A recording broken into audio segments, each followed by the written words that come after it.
Hi, this is Marsha. And this is Kelly. We are the Two Ewes of Two Ewes Fiber Adventures. Thanks for stopping by. You'll hear about knitting, spinning, dyeing, crocheting, and just about anything else we can think of as a way to play with string. We blog and post show notes at twoewesfiberadventures.com. And we invite you to join our Two Ewes Fiber Adventures group on Ravelry. I'm 100 Projects. And I am Better in Motion. We're both on Instagram and Ravelry, and we look forward to meeting you there.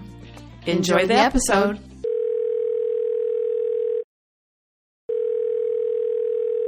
Hi, Kelly. Hey, Marsha. How are you?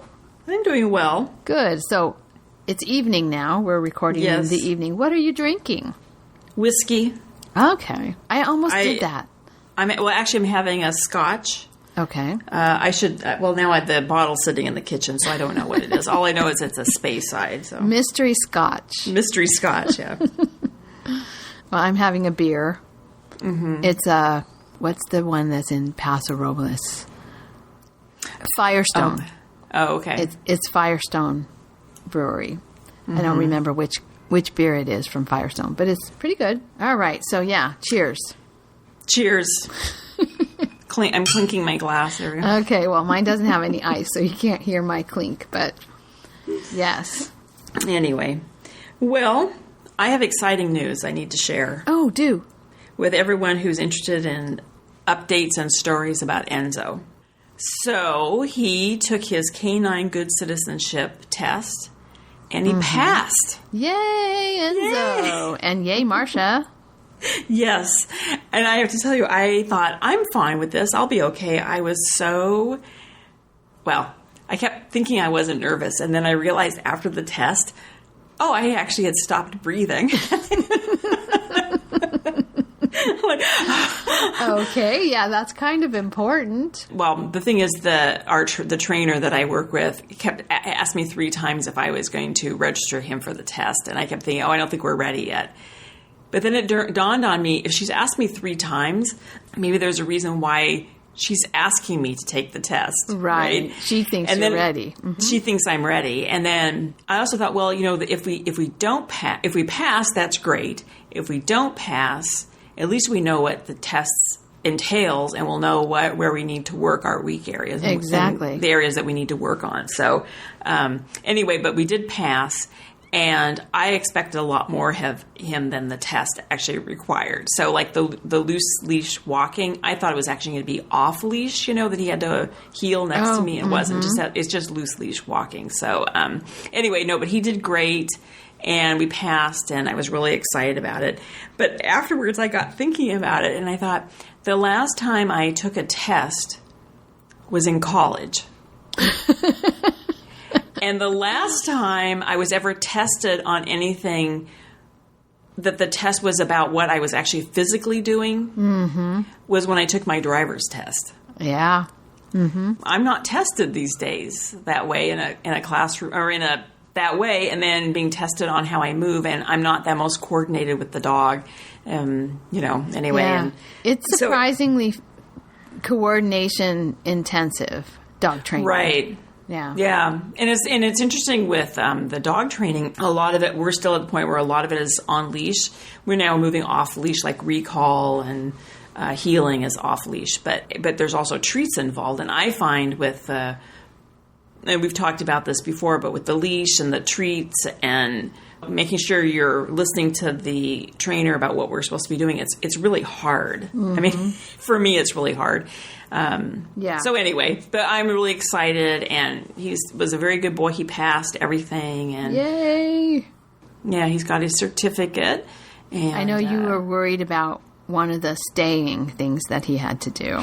Yes, and that was the other thing too, is that they had to stay for 3 minutes while I'm out of the room. Mm-hmm. And I thought it was like a down stay for 3 minutes. And I thought there's no way, and that was what I was really hesitant about, because I thought there's no way he's going to do that. What it was is they can lie down or sit, but be calm for 3 minutes while I'm out of the room. Okay. He was fine.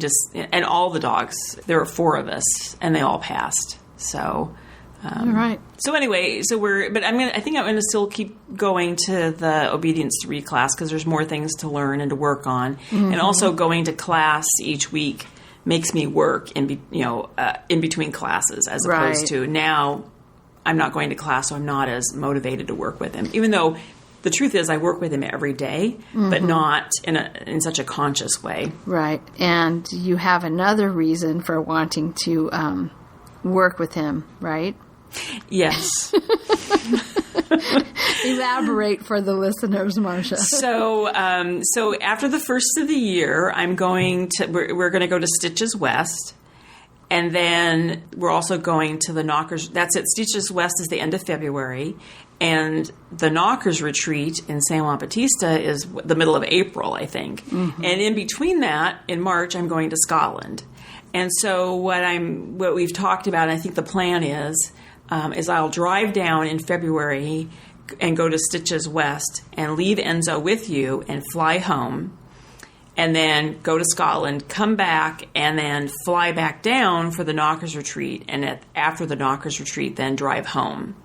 My goal was to graduate from Obedience 3 before we came to California, and because you and Robert have high standards. Very high standards with your dog.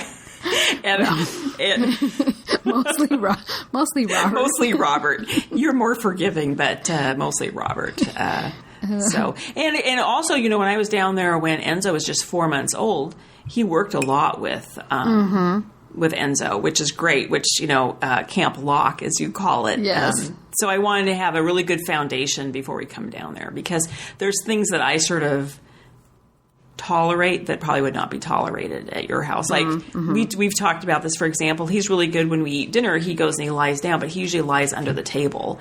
Where at your house, all the dogs go lay on their pillows in the entrance hall. Yeah, they don't. They're not in the dining room during dinner. But he's not. I mean, I don't worry about him. Some dogs grazing on the counters. Well, yeah, he's not like Nash. No, who stole a pork loin right off the counter when he was new to our household. Before we knew that he seemed so, like not even caring about anything. And then one day, a pork loin went missing. An entire pork loin. Yeah. So Enzo doesn't have that bad habit. No. The only kind of bad habit he has, which I know, but now Nash has this. You've never had this before, but the barking thing. Yeah. The mailman. There's a dog like at the end of the block across the street, and he knows and he barks. I don't understand that. How do they know? Yeah. How do they know that? But he barks, and I know Nash is barking, which you're not used to. Yeah. He barks when Robert moves the cars from, in the driveway to like stack them a different way, so he can get his car out. Nash is in the house just barking. And I think he's barking because he wants to go for a ride. Mm-hmm. It's alarm barking when the mailman comes, like, somebody's coming, or, that type of thing. But yeah. Well, and the other thing too, I don't know, I think this is a bad thing. He doesn't do it with anybody but my brother. He does this one thing where he goes and he nips at his crotch. Okay, that's bad dog behavior. That's bad dog behavior. And I've tried to stop it, but Mark sort of encourages, because I finally realized that if you're not going to do what I ask you to do, the human being, you're not going to do what I ask you to do, which is don't get the dog so excited. If we're trying to prevent him from doing something, you're not willing to comply with my orders, then it's fair game. You're just you're out of luck. I can't do anything about it. You have to suffer the consequences. So I think he finally learned his lesson, though, is to stop doing what he's doing, is because he bit him in the crotch. And Mark came to me later in the day and he said, I have to tell you, I'm bruised. I said, did you learn your lesson? Yes. So dog training human. Yes. That's terrible of me to laugh about that, but I think that's kind of funny. So anyway, kind of funny. I'm proud of him. He's a good boy, and I'm really enjoying the training. So we're going to keep doing the Obedience 3, and we're really focused on agility now, which will be really fun. Yeah, that's going to be really fun. Yeah. And also we can do something now called Rally, which is healing. Oh, that's fun. Yeah. Yeah. So I'm trying to remember. They like mix up the things you have to do. Yes. It's like they select from a stack, like draw cards, so you never quite know what you're going to have to. I mean, you know what the possibilities are, but you never quite know which ones they're going to ask you to do. That sounded fun. That started happening toward the end of when we were doing obedience with our dogs. So I've never really done it, except some practice ones at dog training class. Cool. Well, I'm glad Enzo got his canine good citizen. I think he's a good citizen. Just I do too. The things I've seen of him. But congratulations to you, because it is a lot to do with the handler. Not just the training, but how you work with the dog during the test. Yeah. You know, there have been many, many times where I've been in some kind of obedience competition where it has been handler error that has caused the dog to fail.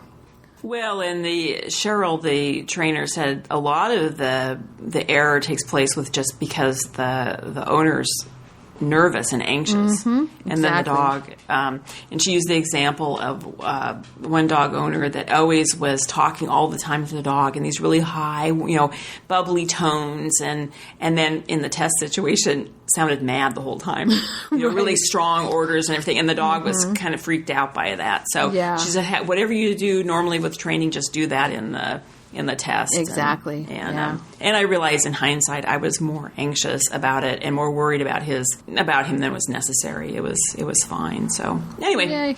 Well, congratulations. Yeah, very good. And you have a new so I guess it's pet guest. Yeah, we'll talk pets for the first 15 minutes of the podcast.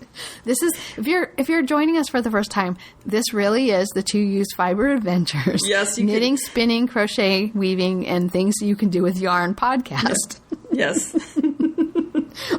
But yes, we have a cat who has arrived at our house, and she was hanging around for, I think it's a she. I have no idea for sure.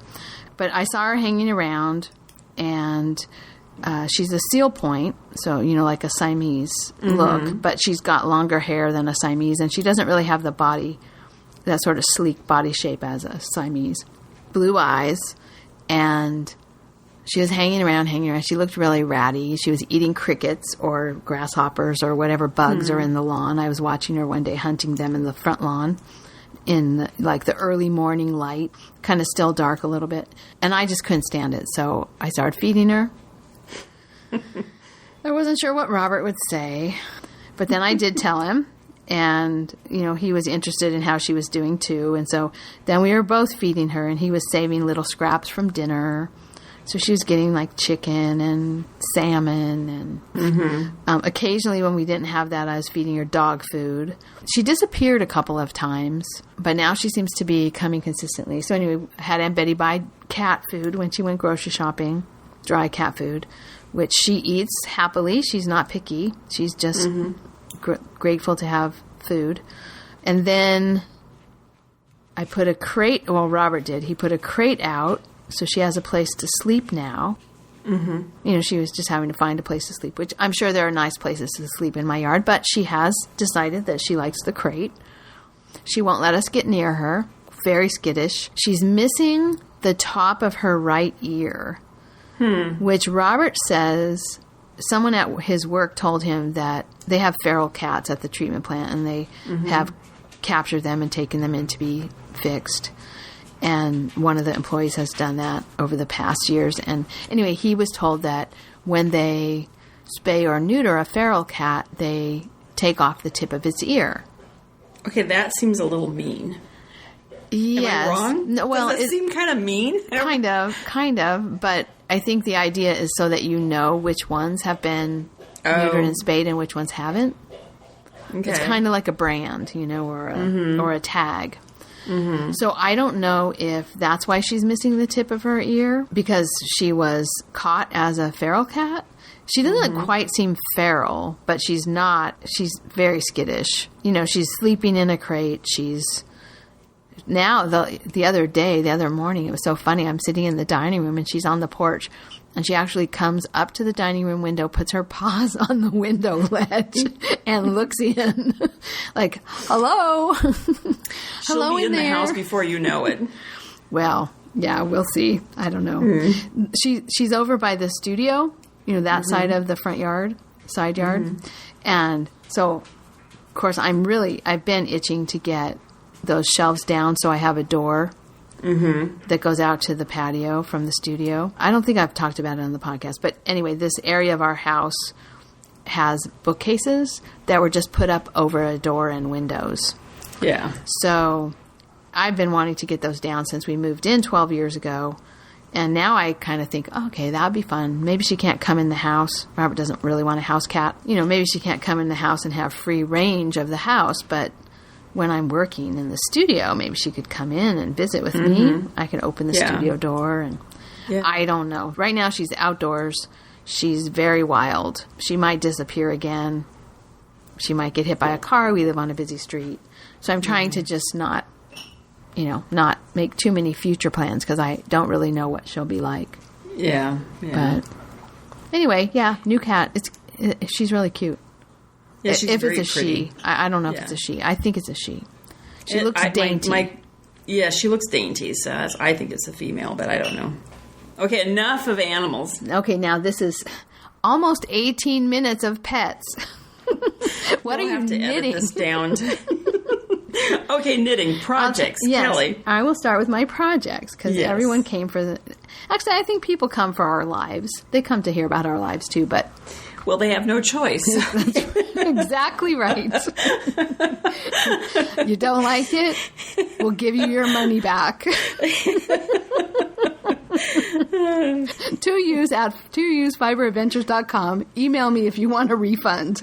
Yeah, you get what you pay for, so. Yes.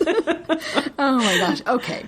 Projects. Enough. Projects, yes. So I did a little work on the Summer Fjord t-shirt, and I have a mistake, and now I have to rip back. It's not a lot. It's probably 4 or 5 rows, but I tried to fix it, just drop down and fix it, but it's in the pattern section, and I can't make it work. So what I'm going to do is rip it back, but it's not been worked on since that happened, but I'm close to being done. I have one more repeat of the body, making good progress on that.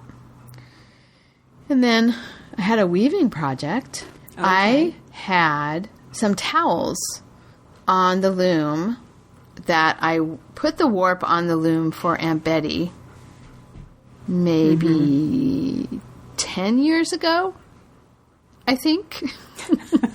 I have a weaving notebook, and I can tell you the project right after it was spring 2008. So it was before spring 2008. I'm guessing maybe January 2008 is when I put them on the loom. Now, she maintains that she actually wove one of them off, and we cut it off, and she gave it to a friend. But I'm not quite sure about that, because when I wove the ones off that I just wove, there were 4. And I sort of can't imagine myself putting enough warp on a loom to make 5 towels. Right. And she said she didn't make 2. Well, then where is that? Well, she gave it to a friend, is what she said. Oh. So. Okay. So I'm not sure. So I'm sure. not sure if that's actually true or not. I don't have a memory of that happening, but it was 10 years ago, so who knows? So I, in preparation for our winter weave along, I wanted to get that warp off the loom. And so I wove it, and I made 4 towels. 2 of them I used the identical kind of white, light beige cotton warp, one strand that was kind of thick. One of them I used my Sally Fox organic cotton from ages and ages ago. I had 2 cones of it that I bought back when I was a brand new spinner. It's the colored cotton. It's brown, organic colored cotton, and it's 2 shades of brown. I had used that in the warp, and then I used 2 strands of it for weft. And so it looks very similar to the one that was the beige one-stranded yarn, but tiny bit different. You can tell a little bit of difference. The color's a little darker, and the way it shrunk up is a little different. And then I used a dark rust-colored warp. Or weft. I keep mixing those words up. So the warp, and now I'm really talking about the warp threads, the ones that go lengthwise. The warp is a rust, a gold, and a beige, and it's stripes. Okay. And then for the weft, on the first 3 that I wove, it was beige. Single strand beige, I made 2 towels. The double strand beige, Sally Fox colored cotton, I made 1 towel. And then the last towel of them, I used a double strand of Cottolin that is in the rust color, that rusty brown color. Totally different look. This is what I love about weaving, actually, is that you set up a warp, and then, for one thing, you can weave different patterns with the same warp. I didn't do that. All I did was use different weft yarn, and I got totally different looks. So I'm really excited about these towels. They're really thick. They shrunk up really nicely to give a kind of waffly. They're not waffle weave, but they do kind of have that waffly feel where the fabric's not flat. So it's has a lot of surface area for drying dishes. So that was fun. But they turned out really nicely. Aunt Betty's happy. She's like, "Oh, you did such a nice job on my towels. I do really good work." I have to just make a comment about dish towels and about using them. And Kelly, you had made my mother you made me some dish towels, and you made some for my mom. And I used mine because you told me they had to be used. You can't put them away and keep them. And so, cleaning out my mother's house, I found the dish towels perfectly preserved. She never used them. So I'm using them. Yes, because I thought you will be upset if you know that these dish towels are just being saved, and preserved. It would be sort of like if you never trained Enzo. You know, a dog's mind is a horrible thing to waste. Yes. A dish towel is a horrible thing to waste. Yes. Yeah. So anyway, I wove those off. That was a fun and a little bit addictive project. Now they're not finished. They just need to be hemmed. They've been washed. I sewed, I sewed up the edges with zigzag stitch, and now I have to just do the regular hemming that you do with a dish towel. So that's that project. And then the other weaving project, which we'll talk a little bit more about this one when I talk about the weave along. But the other weaving project that I've been working on that's been really fun is a pouch that I'm making on the cardboard loom. I'm almost finished with the pouch part. I have maybe about an inch more of weaving to finish the pouch part, and then I just weave the part that's going to be the flap that will fold over the top. So, and I'm using the yarn that I bought from the Woolly Thistle. Do you remember the British yarn that I bought? One was Hebridean and mohair, and the other one was, I don't have the ball band, but I think it's Manx Lawton.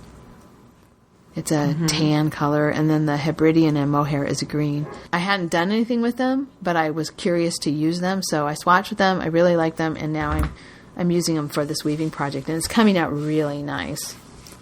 Very pretty. So, nice. Yeah, the cardboard loom is fun. It's a really, talk about your single shot project. If anybody's doing the cardboard loom project, following the instructions that I sent out last week in the PDF, this would be a good thing to enter in the single shot because it's quick and satisfying, right? That's we had several combinations that turned out not to be right. Quick and satisfying, like a single shot of whatever. So. Yeah. And then, speaking of single shot, my single shot project. Oh my gosh. I am in love with this Shetland yarn. Now, this is yarn that's in our shop. It's the Seductive Seas Shetland. It's Northwest Shetland. I think I have misled people because in the shop notes I talk about this yarn and the Romney as being a little bit coarse or harsh or rustic or itchy. I don't think I use any of those negative words because I was trying to be, you don't want to. It's marketing, right? To put a positive spin on it. Don't buy this; it's really itchy. No, I was trying to be positive about it because I do like that kind of wool, but I think because for so many years I was not able to even wear wool. It's better now, but I still have a little bit of a problem. So like I could not wear a cardigan out of this, like a long sleeve cardigan out of this over a short sleeve shirt. Yeah. But there are probably people who could. This yarn is so silky, and I'm knitting it I started with a size 7. It's a ribbed pattern. So, okay, what am I making? I'm making boot toppers, leg warmers / boot toppers. Basically, it's a rib, 2x2 rib tube. I started with a size 7 needle, then I switched to a size 6 to make it skinnier at the bottom of my leg. But the ribbing is so plush, and the yarn is so silky that I think, I've been putting it on my arm like a sleeve. I probably wouldn't want to wear this all day. I wouldn't. But it doesn't make me crazy the moment I put it on, like some wool does. Yeah. And it just feels so nice and silky. I don't know. The silkiness makes up, I wouldn't call it soft. Because I think of soft as being like merino soft or Angora with a halo soft. The merino yarn that we have is soft. I'll talk about that in a minute. But so I wouldn't call this soft, but it's so silky that I think that sort of substitutes for softness. And it's also plump when you knit it up. And that kind of makes it what people say, oh, it's so squishy. It's that kind of, it's bouncy kind of soft. Anyway, the yarn is beautiful. Okay, and let me just pat myself on the back. This dye job that I did to match my boots, holy cow, it's gorgeous. So yeah, and you're not just saying this to sell yarn. This is truthful. I really do. It's got eggplant color and teal, and it's got this burnt orange, ready burnt orange color that matches my boots. And then it's got a lot of undyed, just the gray of the fleece coming through. No, I can't believe how nice these came out. Yeah. Well, I saw I don't know if you posted on Instagram or if you just texted me the pictures as you were dyeing the yarn. I thought they're beautiful colors. Thank you. Really, really nice. Yeah. So it's interesting because I did 2 batches of 2. And so 2 of them turned out close to the same and 2 of them turned out close to the same. And one of them I'm using, and the other 3, I just put them in the shop as different colors because they're enough different but they would all go together really well. All 3 of them that are in the shop. It's the pumpkin picking series. Just reminded me of fall. So, but I have to say, knitting with this yarn, luscious. I'm super enjoying myself knitting with this yarn. So, anyway, I'm only half done. I've got one of them done. I need to make the other one. And the other thing I was curious about is how much you would get out of one of those skeins. And I've got, let's see, what's the size of my computer? Like maybe 11 inches? Oh no, maybe 15 inches. So I think I have about 15 inches of ribbing. And then I'm going to fold it over, Okay. And some of it's going to be down inside my boot. Nice. Yeah, it's a very good amount. And I divided the ball up into 2 halves. So I have the other half to do the other one. Okay. So yeah, my single shot project is half done.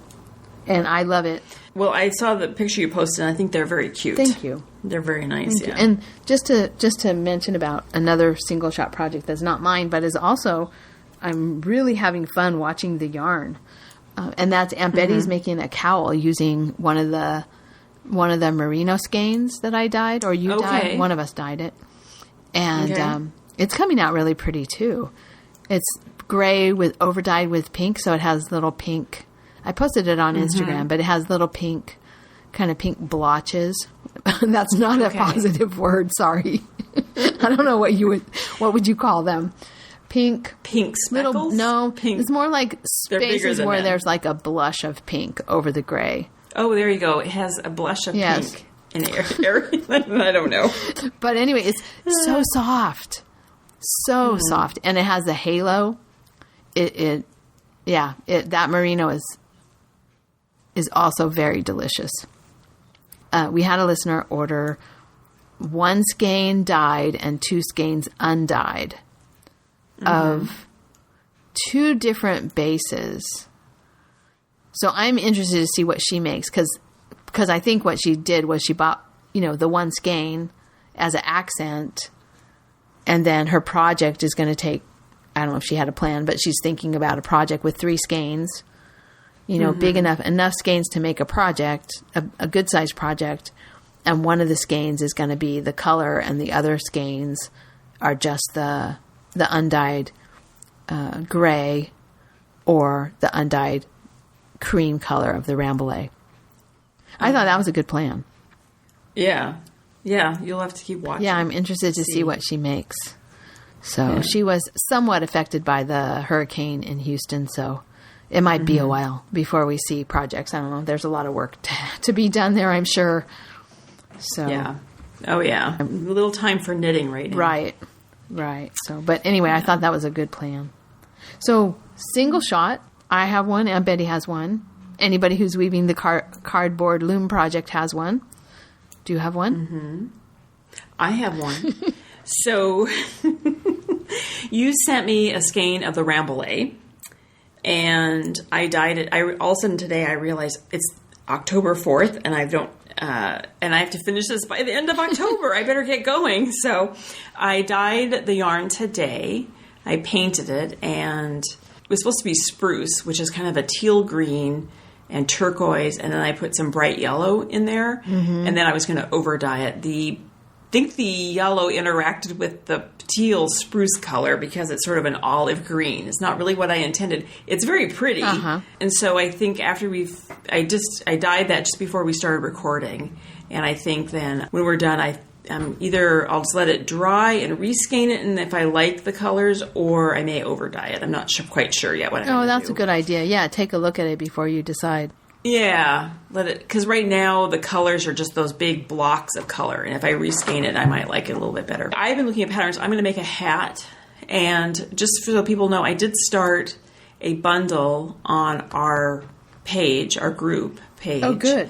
And I put 4 hats in there, and I was, just before we started recording, I started looking at other hats, and so I'll put those in the bundle also. I found some hats that I like that I'm thinking of using the yarn for. I also found a darling little hand-knit bunny called Henry's Bunny by Sarah Elizabeth Kellner. And so I'll put that in the bundle too because it's very cute. I'm not going to make that because I don't think you need to have a natural colored, not painted yarn. Oh, yeah.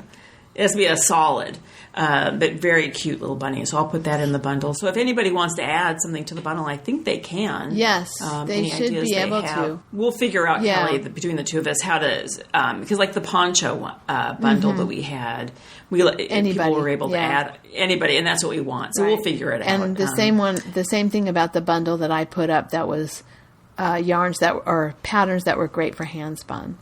Yeah, fixing technology issues has been something. I'm going to take us on a little tangent. Oh, okay. So I put fleece into the shop because there was some interest in or being able to order some raw fleece.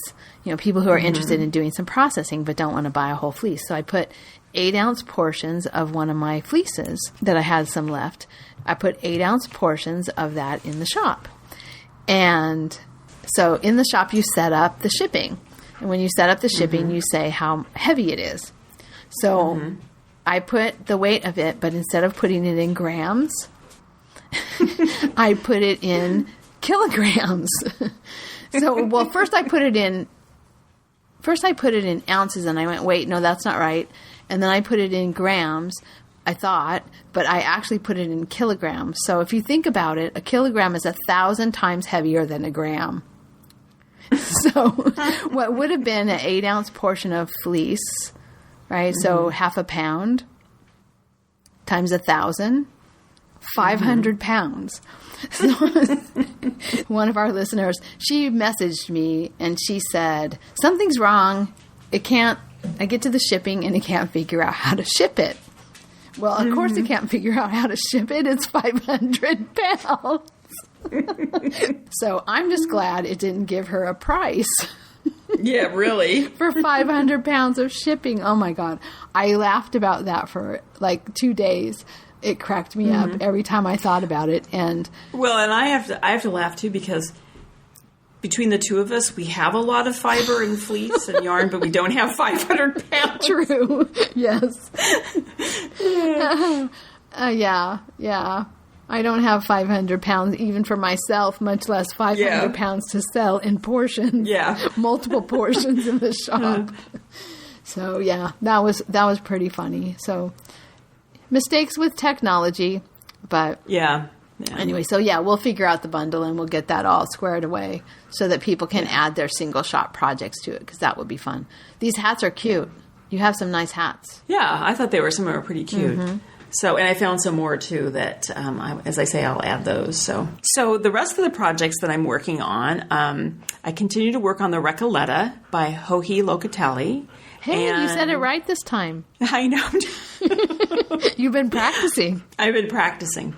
So I've been doing pretty steady progress on that. I do a couple rows a day, and I think the last episode I talked about all the markers I have in there. Yeah. And I didn't want anyone, I hope I didn't lead everyone to think this is like a horrible project and I'm really struggling. It's very easy now. Now that I've got now that I understand what I'm doing and I've got the markers in place, I'm actually making pretty good progress on it.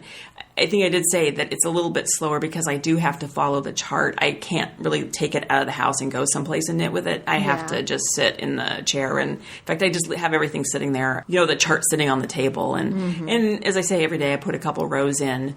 But anyway, let me just say I love the pattern, and I think I have tried it on. I think it's going to fit really well too.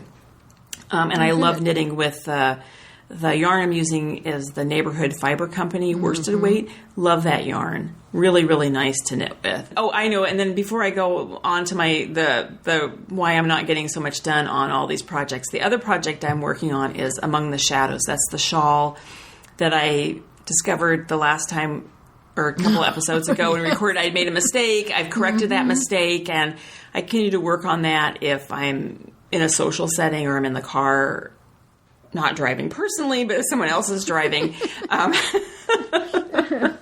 So that's kind of steady, but the thing that has become my obsession is this combo spin.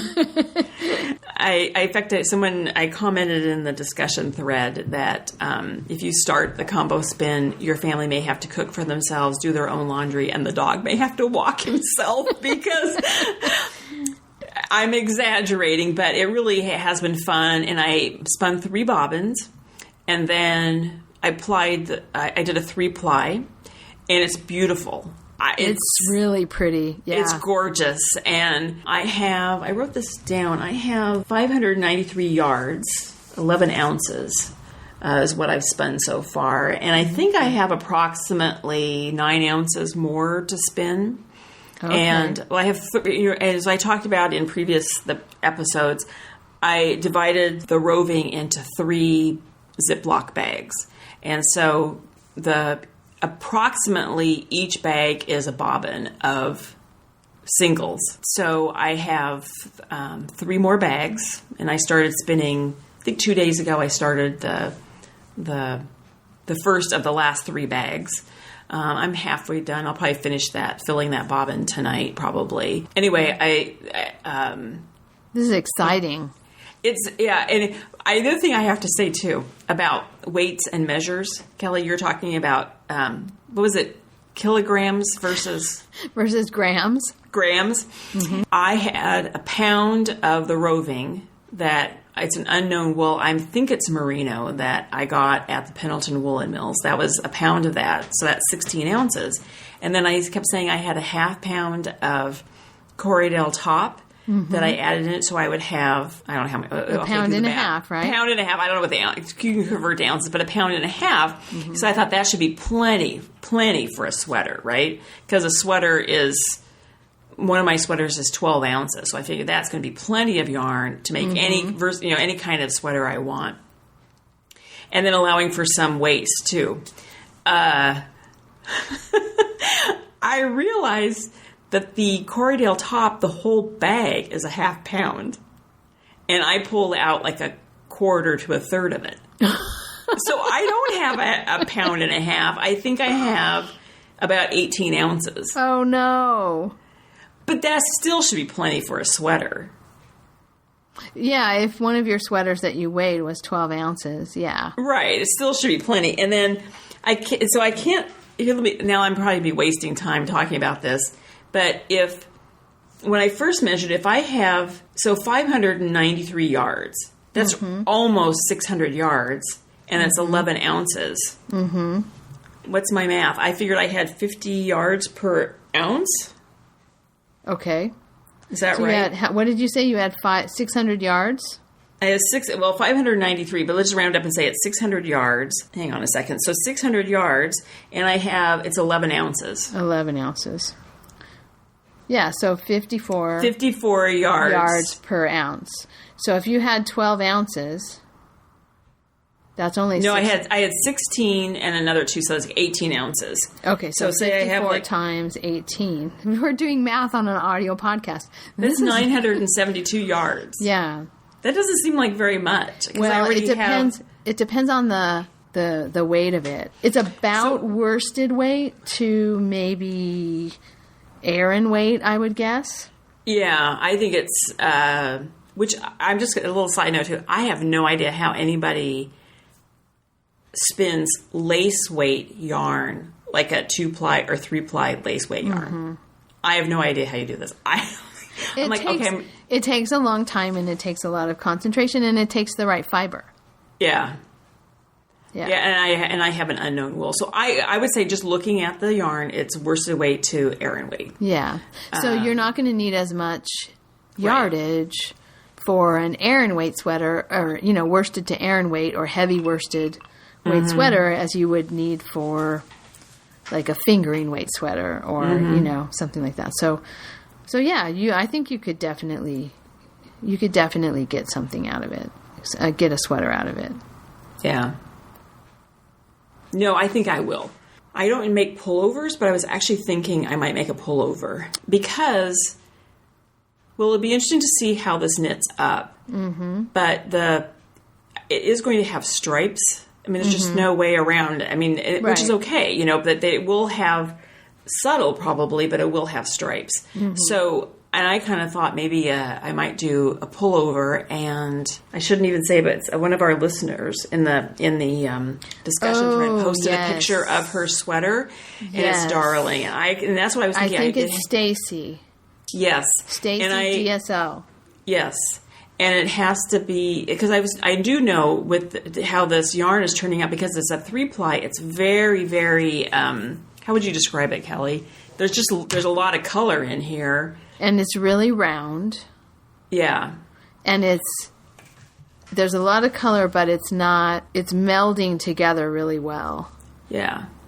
But I do think it can't be a sweater that's lace or cables. No, it has to be plain. It just has to be stockinette. Yes. And that's why I thought it has to be just a completely plain cardigan or completely plain pullover. Mm-hmm. And I kind of think, I don't know why I think I just want to go around, like I want a pullover, so I'm just making a tube that goes around and around. Yeah. That'll be really fun with that yarn, I think. Yeah.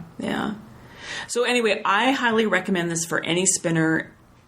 Unbelievably fun. I mean, it really is fun. And I talked about in the previous episodes that I didn't have any roving that was dyed, so I dyed my own, and I just literally threw all the colors I had, I put in there, and it's real. I think it's gorgeous. Yeah. Now, I think it would be really fun to try this, just doing all cool colors, like all greens and blues. I mean, you would get a completely different look probably. Yeah, if you were, I was about to say rigid, but that's not. Yeah. No, but if you decided if you want to stay words. Yeah, if you wanted to stay in a color family, right? That all greens and blues kind of. Yes, I like the random nature of this. I guess maybe that's why I use such a judgmental word as rigid, because I like the random nature of it. But I think there are people who are uncomfortable with the randomness. And I actually understand that because I did a scarf one time where I flipped coins to decide on the colors. And when you do that, when you do something that's truly random, every once in a while I would flip the coins and I'd get the same color twice. Right. And I didn't want to. Right. I did not want to, but I made myself. So I know there's some resistance to, I understand the resistance to random. But if you felt like you might have that resistance to random, it might be helpful for you to put some structure around it, like only warm colors or only cool colors, or even like shades of a particular color. You have shades of blue and purple, so your whole thing would be different braids of blue and different braids of purple. You could do this a million ways. You could go down a super long rabbit hole. I'm going to do one this way, and then I'm going to do one that way, and then I'm going to try it a different way, and Well, it'd be interesting if you did like a 3-ply, but you did one that was all blues, one that was all greens, one that was all, I don't know, pick another color, yellow. I don't know. That would be kind of interesting. I'm also really interested in this, using different types of fiber. So, if you, and dyeing your own. So if you had, because different fibers will take the dye differently, right? So a wool will take the dye differently than an alpaca, right? So what if you use the same colors, but you dyed, the different fibers, right? They're going to take like the two braids of wool and 2 braids of alpaca and 2 braids of silk. Yeah, the way I picture it is that you would just randomly reach into the bag and pull out a silk, randomly pull out a wool, randomly pull out whatever came next. So you wouldn't spin a single of silk, a single of alpaca, a single of merino. You would just randomly mix it all up. I think be fun. And then the other thing I think would be kind of interesting now, it would be, but what if you didn't have any dyed yarn, you just did natural colored yarn in blacks and browns and grays and creams. Yeah, that would be interesting. I think I may have gone down a rabbit hole and somebody has to someone has to pull you back out. But send the dachshund to go into the hole and grab her back. No, but the whole thing is just really, really fun. Super fun. And then the other thing too is like I make myself. I haven't necessarily, as I mentioned in the previous episode, that I just have this big wooden bowl that I put all the fiber in, and I just I close my eyes, and I do find myself peeking. And so if I peek, I have to throw it back and start over again. I mean, I'm actually making myself pull something out, and I have to use it. It's really hard. So interesting. Just the mind games you have to do. And then Ben will come up, and I usually just sit and watch TV while I'm spinning or whatever, and then Ben will come up, and if he's there, I tell him just to grab something out of the bowl. Just grab something. And so that's been kind of fun. Yeah. I want to join. There's a part of me that just wants to go to Lambtown this weekend and use this as an excuse to buy like 8 braids of fiber. But I have a lot of fleece in my garage. And the idea... There was someone who said on the discussion board who was talking about just dyeing piles of fiber. So instead of roving, I could just dye different batches of fiber, card them up, and do the same thing, right? Yeah. Split them into pieces and put them in bowls. And I mean, there's nothing that says it has to come off of a braid. Or I could even dye fiber, like kettle dye fiber in the crock pot, like I do sometimes, where I just put a bunch of fiber in and pour dye colors over different parts of it. So it all comes out different. and then I could split up the fiber when it comes out and card those pieces. So you'd get a little bit of that blending effect, of the between colors. Anyway, yeah, you could go on and on forever with the different variations of this. It does sound really fun, though. It does I'm make me have want to try it. Yeah, it does make me want to go buy braids, because I have not bought braids because I know it is very easy to dye it yourself. So I haven't, when I go to Stitches or Black Sheep or any of these, I haven't bought braids, but I might think about it. I also have, I started out with 3 half-pound bags of that Corriedale top roving. So now I've taken some out, so I have, in theory, a little less than 1.5 pounds. At least a pound and a quarter or something. So that's what I've, the and mostly I've seen people knitting garments. But then I was also thinking, I have a woven blanket in my future. I've been thinking I'd like to make some blankets. And so then I started thinking, I have coned yarn that I need to use for these blankets. But when you started doing the combo spin, I started thinking, that would be interesting. How's this stuff going to weave up? Would it make a really interesting woven blanket? So, when I was in weaving class a while back, let's say around the early 2000s, there was a woman in the class who, she came to class and her project that she was working on, she was like what I call a real artist. I mean, she had her work in juried art shows and stuff. Oh, yeah. And she was making horsehair coil baskets. And she just did like variations on the theme of horsehair coil baskets, out of their mane and tail hair. And so she had, and the way that the hair grew would make the baskets kind of twist. And then she had some control over it too, but some of it was just kind of organic from the materials. Anyway, Mandy Salm was her name. You might be able to find her somewhere on the internet and see her baskets. I'll have to look. Maybe I put them in the show notes. But it was sort of the same thing. It was like she made horsehair basket after horsehair basket, with every one of them was a little different. So while she was working on one, she'd think, oh, what if I did this? And then she'd do that. What if I did this? And then she'd do it. I was in weaving class with her for maybe 3 years. And for the whole 3 years, she was making horsehair baskets. She never ran out of ideas for how to do something different with a horsehair coil basket. And they were gorgeous. Absolutely gorgeous. Horsehair. We've been talking about animals a lot in this podcast. Horsehair, like for white tail hair, it's like translucent. Yeah. When she would weave with it, the basket was actually translucent. Oh, interesting. It was pretty amazing.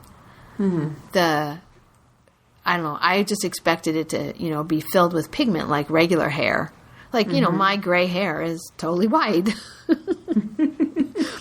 White horsehair is actually somewhat translucent. So, yeah, maybe I can find a picture of one of her baskets. But anyway, same kind of idea. Like, you just keep varying on the same theme. And you could do that forever. And all you could ever do is combo spins. It'd get boring after a while. You're probably right, but right now I can't see it.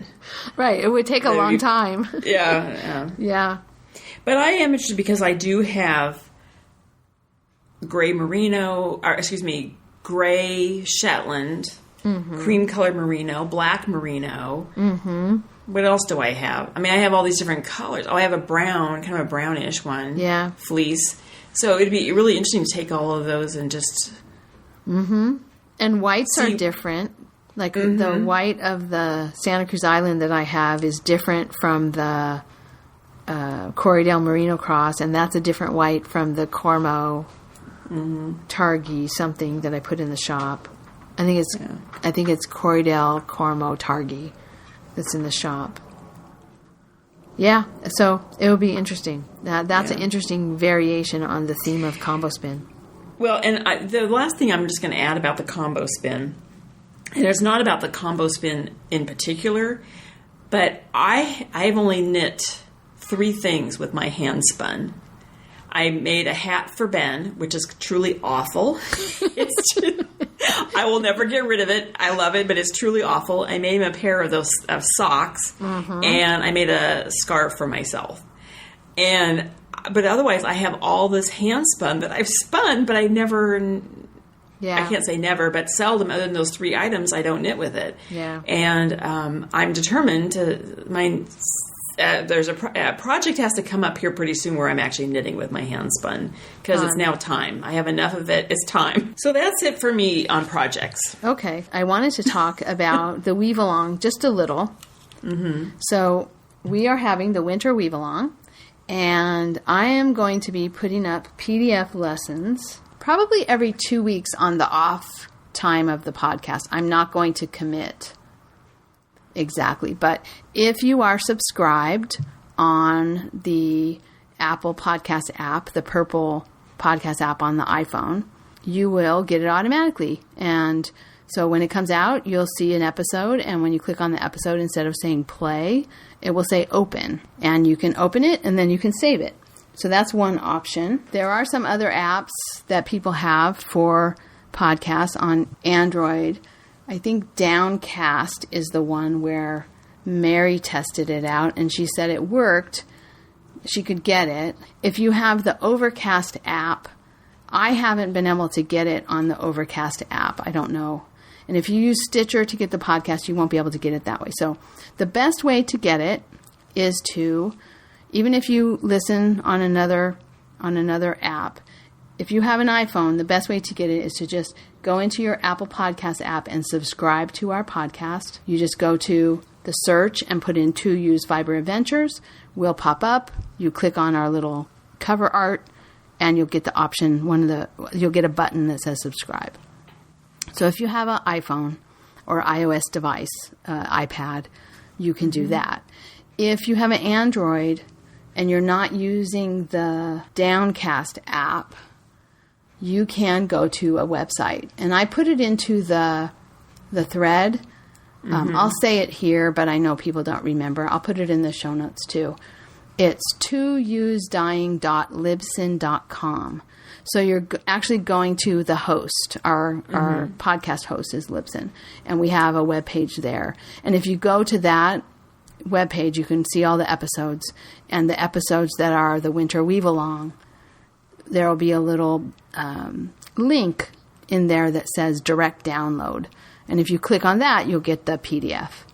So those are the ways that you can get that PDF lesson of the winter weave along. And so the first lesson was weaving vocabulary, and then I gave instructions for doing a cardboard loom. So that way, if you want to just get the basics of weaving, you can do the cardboard loom, or if you don't have any other kind of loom and you want to join us, you have instructions for a cardboard loom.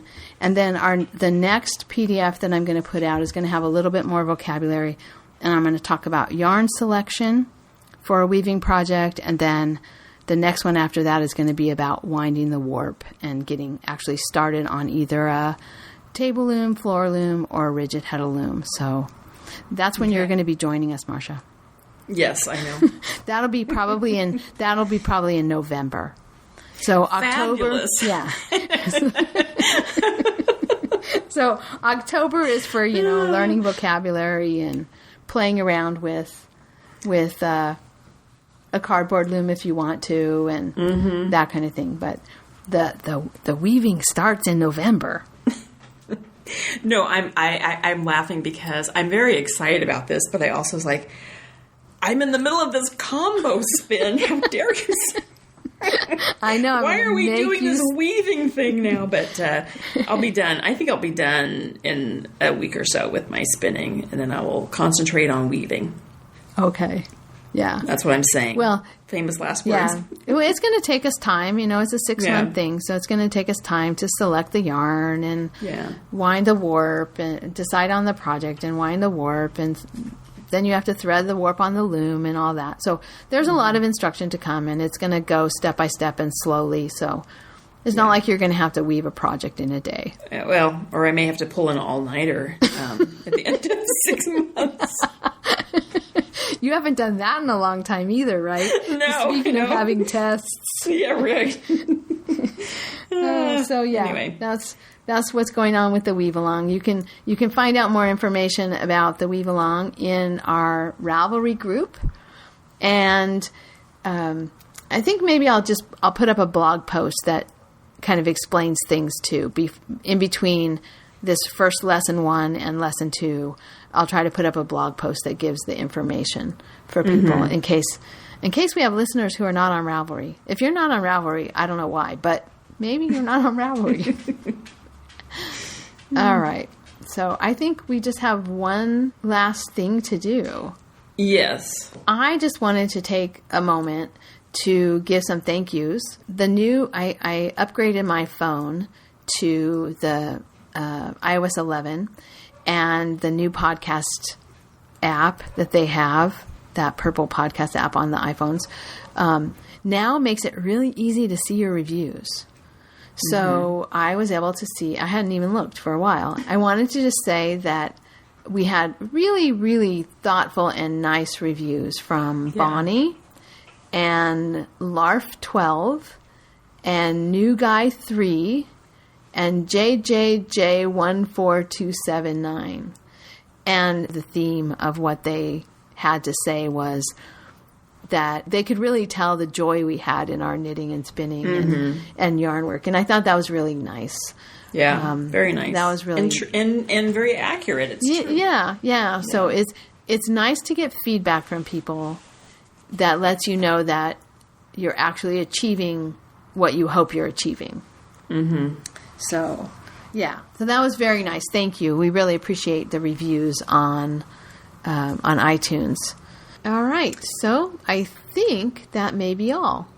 Have we talked enough about animals and string? Yes. Okay. Yes, I think we have. All right. Okay, Kelly. I will talk to you in 2 weeks. All right. Alrighty. I'll talk to you then, and I'll have to tell you all about Lambtown. Yes. I'm excited to hear about it. Okay. Bye. Alrighty. Bye-bye. Thank you so much for listening. To subscribe to the podcast, visit 2ewesfiberadventures.com. We have links for iTunes, Google Play Music, YouTube, and others. Join us on our adventures on Ravelry and Instagram. I am Better in Motion, and Kelly is 100 Projects. Until next time, we're the 2 Ewes doing our part for World Fleece.